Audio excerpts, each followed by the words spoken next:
Greetings, dear ones. I'm Cryon of Magnetic Service. The group is here to participate in a series of teachings regarding what happened in Lemuria. This is the second of 5 channels. In these things that we speak of regarding some mysteries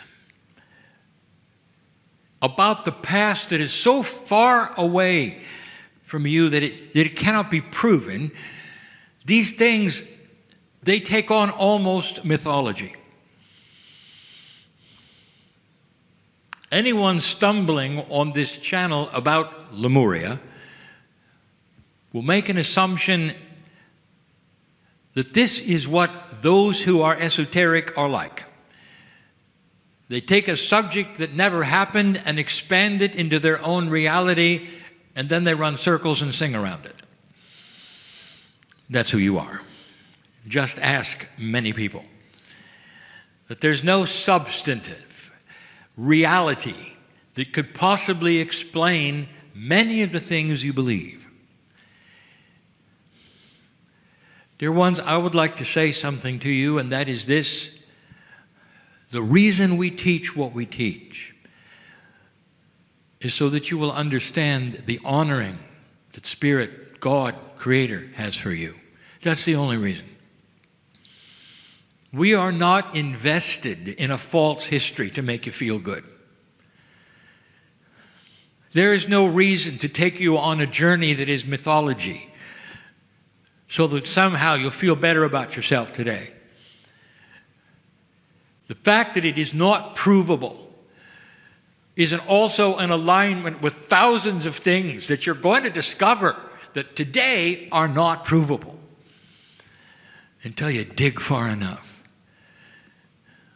Until geologists have revelations about perhaps what really happened on the planet instead of what you think happened based upon what you see and assume.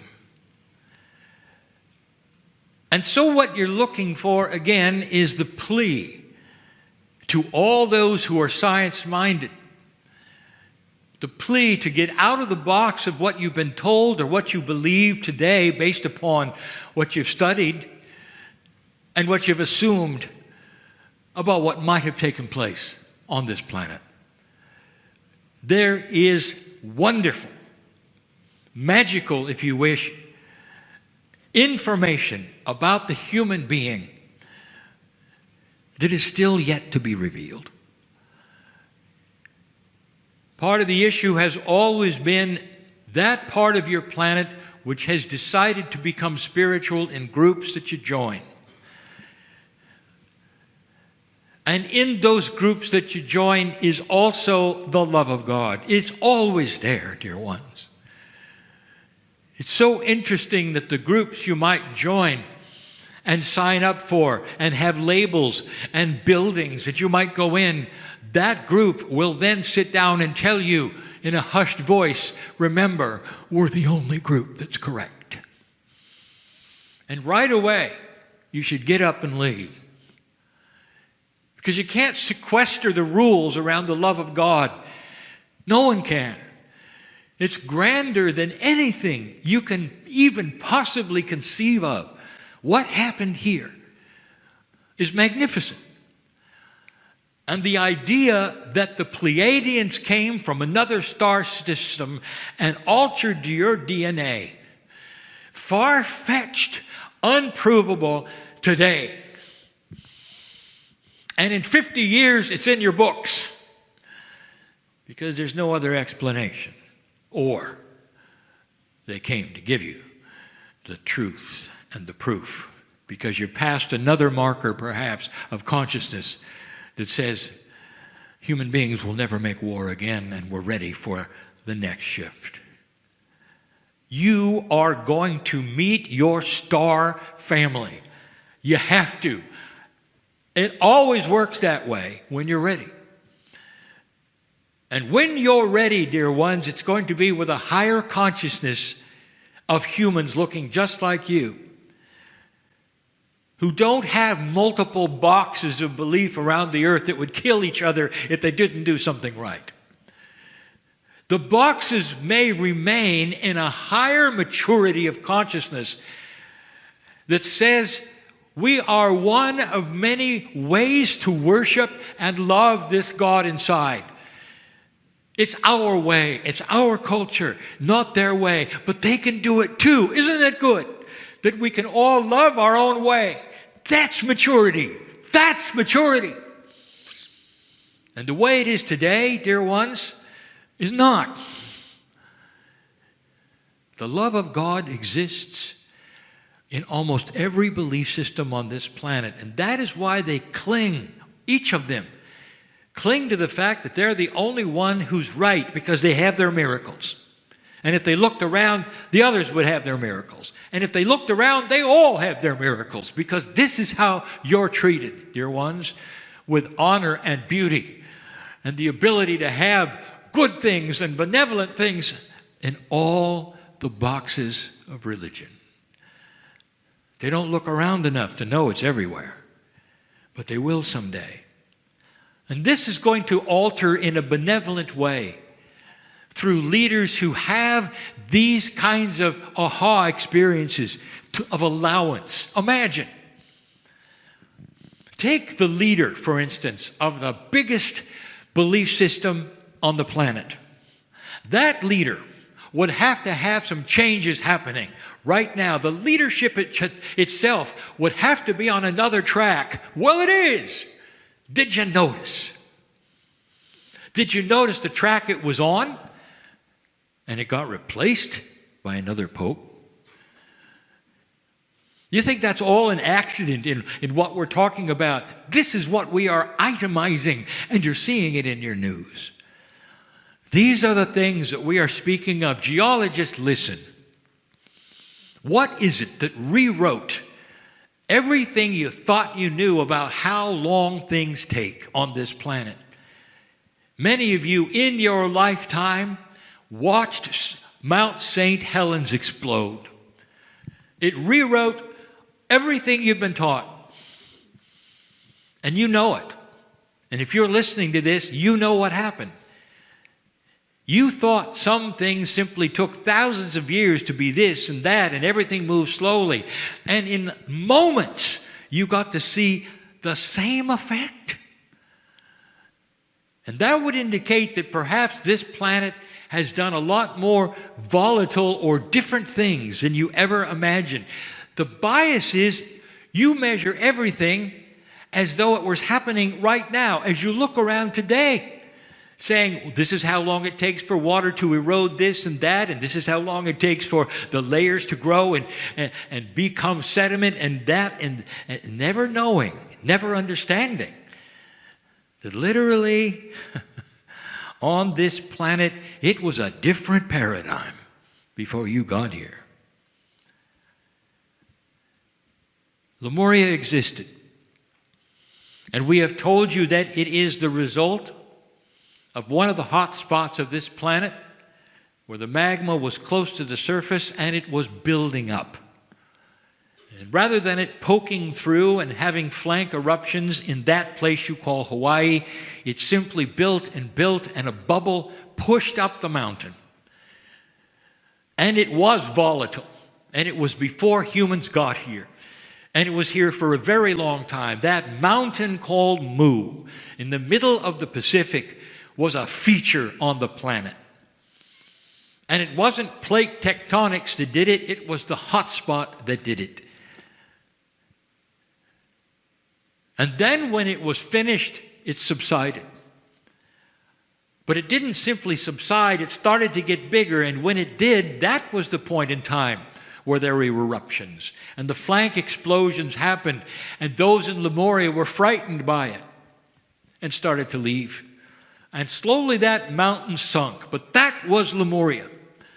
And it was big. And it was very high. And we've told you about it. And channel after channel, we've given you the minutiae of it and how it was and the life on it and what was being taught. But there are those who would still say, well, I can't believe any of that because there really was no Lemuria. It sunk, but not all the way. It became what is now today the Hawaiian Islands. The Lemurians, who were part of that experience, dear ones, had no idea that it wouldn't go under completely, and they left, all of them but a few. And the few who remained have a legacy even today, and maybe I haven't figured it out. Where would you be safe if the island was sinking and sinking and sinking, this huge continent of Mu and becoming these islands? What would be safe? It would be in the valleys and the crannies as far back in as you could get. As the ocean started to encroach upon your beaches, you would retreat to that was your mountains, which then became the shore again, and over and through a long period of time. But you would survive, and you would survive, and you would survive. And the ones who survived the most were on Kauai. Today, Kauai, dear ones, is protected. It's protected from invasion. It's protected from, let us say, inappropriate use. It's protected in so many different ways. Did you see that with Iniki? Did you even pay attention? How many storms have you seen take a right angle at the last minute? Go to a place and scrub it, and when it's done, then leave. Floridians, you know about storms. You know tracking. You know the potentials. You know what the climatologists will tell you, where it's going. It doesn't simply sit offshore, take a right angle, and come and hit you. That's what happened with Kauai. There have been many times in history where pieces and parts of that sacred island remains of Lemuria were protected, and that's one of them. Of all of the Hawaiian Islands, dear ones, that is the most Lemurian. Ask Melihaw, who died there. There are some mythological creatures that they tell about in the ancient Hawaiians in those crannies, in those places where tourists cannot go, even today on the ocean.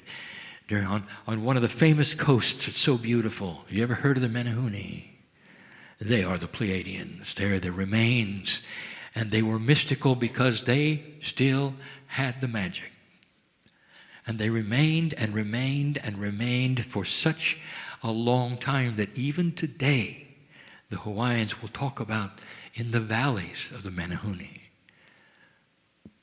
There is no proof that the mountain of Lemuria existed. Geologists, if you could go down onto the sides of that sunken mountain, you wouldn't have to go that far, maybe 600 to 700 feet. You want to go more than 400 because you want to get below the lowest sea level recorded in your history. You want to get hundreds of feet below a time when any history ever said there was sea there. A time when you believe it was always ocean. And then there's something about lava. It preserves things. If you drill in the right place and you can get through the sediment that has gathered on those shelves for thousands of years, if you had that ability and you could drill, you'd find it. You'd find plant life which shouldn't have been there. Preserved, not oil. Preserved, because that's what lava does. It encompasses things and they stay as they stay. And perhaps there will be a technology where someday you will be able to look inside these things and say, there are structures, there's history before history. It looks like this used to be pushed up higher. And if that occurs, dear ones, and you're around to hear it, I want you to remember this channel today.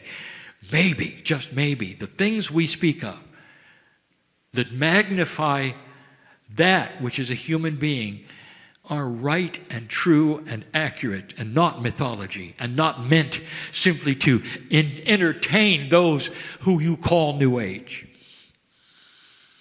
Science is going to start catching up with things that used to be eye-rolling, and it begins now. The difficulty you're going to have, dear ones, is that it will not necessarily get to your schools. unless there are forward thinkers who create it and make it happen. Because education is one of the slowest things you have to move off of the peg of where it wants to be. And government is the second one, not the first. So you have a job before you. And the old souls in the room, some of you know who I'm speaking, will have this job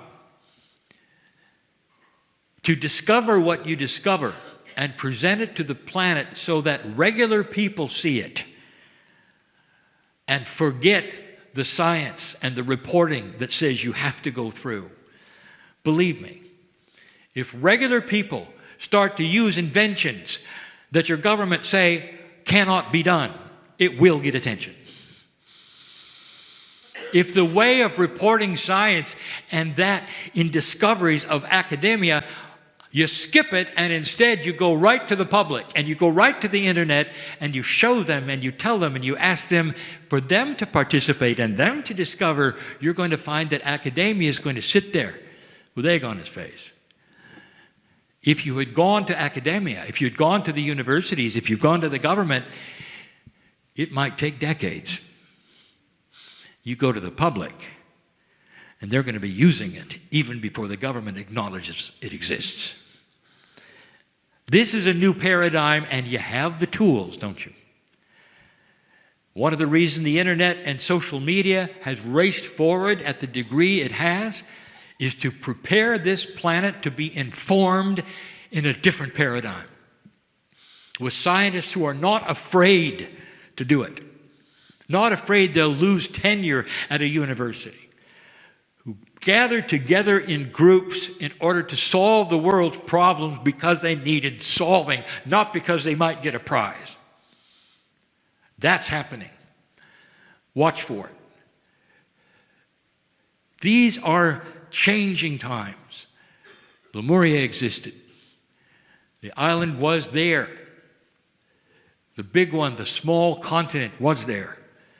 And there's so much that was beautiful that happened upon it. You're a very, very young society.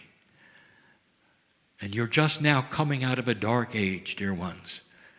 And you're going to see changes, and we've told you, that may surprise and shock, and yet an old soul may sit back and smile and say, here it comes, the beginning of the beginning. We'll tell you more, but later. And so it is.